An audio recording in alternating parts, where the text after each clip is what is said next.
Ar kada susimastėjote, kad CSS turi tokią funkciją, kurią palaiko visos šiuolaikinės naršyklės, bet kuri vis dar naudojama stebėtinai retai? Kalbu apie konteinerių užklausas. Būtent jos leidžia kurti komponentus, kurie patys prisitaiko prie aplinkos. Pažiūrėkime, kaip ši technologija gali, iš esmės, pakeisti visą darbo eigą. Gerai, įsivaizduokime situaciją.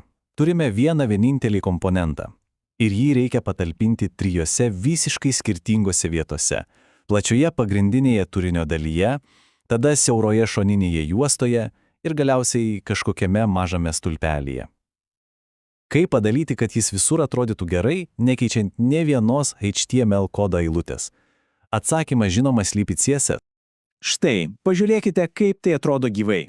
Kairėje matome tokią kompaktišką versiją, idealiai tinkančią siaurai erdvai. Per vidurį jau šiek tiek detalesnė, o dešinėje pilna versija su visa informacija. Svarbiausia čia yra tai, kad tai yra lygiai tas pats HTML komponentas. Ne, čia ne magija. Tai tiesiog modernaus CSS galia. Ir štai čia prieiname prie to, ką galima pavadinti tikrų komponentų galvosūkiu.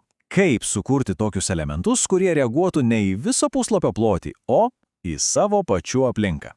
Reikia pabrėžti dar kartą, visose matytose pavyzdžiuose naudojama identiška HTML struktūra. Jokių pakeitimų. Šio galvosūkio sprendimas yra konteinerių užklausos. Tai lyg suteikti komponentams savotišką supergalę, sąmoningumą apie savo pačius dydį. Pagaliau nebesąmonė priklausomi nuo puslapio pločio. Ir tai iš esmės keičia žaidimo taisyklės. Tai kasgi tos konteinerių užklausos? Iš tikrųjų viskas labai paprasta, tai tokios CSS taisyklės, kurios leidžia keisti elemento stilių priklausomai nuo to, kokio dydžio yra jo tėvinis elementas. Daugiau nebereikia sukti galvos dėl viso puslapio, dabar galima valdyti kiekvieną komponentą atskirai. Kad būtų dar aiškiau, tiesiog palyginkime su tuo, ką visi puikiai žinome – medijų užklausomis. Įprastos medijų užklausos reaguoja į viso puslapio dydį, į visą naršyklės langą. O štai konteinerių užklausos, jos stebi tik savo tėvinį elementą. Žodžiu, tai lyg tokios mini medijų užklausos, bet skirtos konkrečiai vienam komponentui. Daug lanksčiau. Skamba sudėtingai? Tikrai ne. Visa ši magija susideda vos iš 2 paprastų CSS žingsnių. Pažiūrėkime, kaip tai veikia praktiškai. Viskas, ką reikia padaryti, pirma, pasakyti CSS, kuris elementas bus mūsų stebimas konteineris, o antra, parašyti taisyklę, kas turi atsitikti su komponentų viduje, kai tas konteineris pasiekia tam tikrą dydį. Viskas. Pirmas žingsnis. Tėviniam elementui, kurio dydį stebėsime, priskiriame savybę container type. Dažniausiai naudojama reikšmė yra inline size. Paprastai tariant, tai reiškia stebėk šio elemento plotį.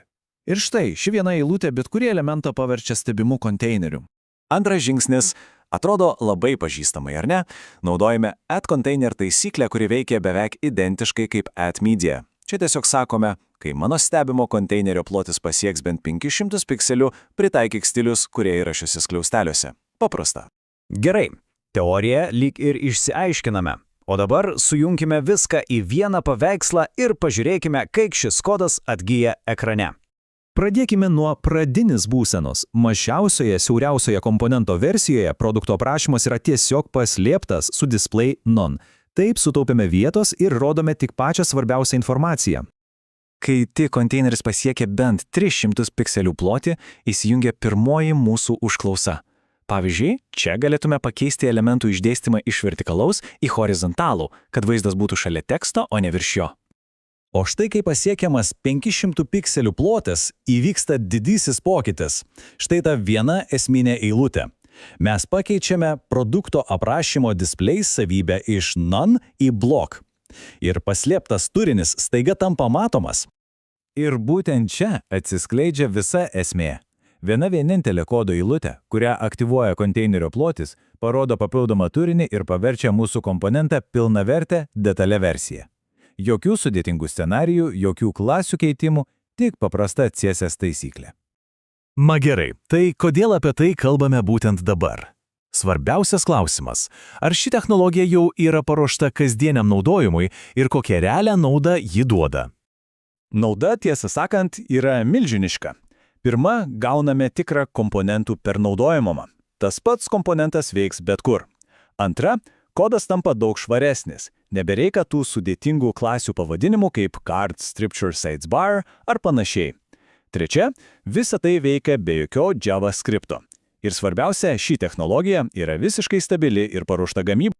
Ir pabaigai, pats svarbiausias argumentas. Palaikymas. Konteinerių užklausę šiandien palaiko visos pagrindinės naršyklės – Chromas, Firefox, Safari, Edge.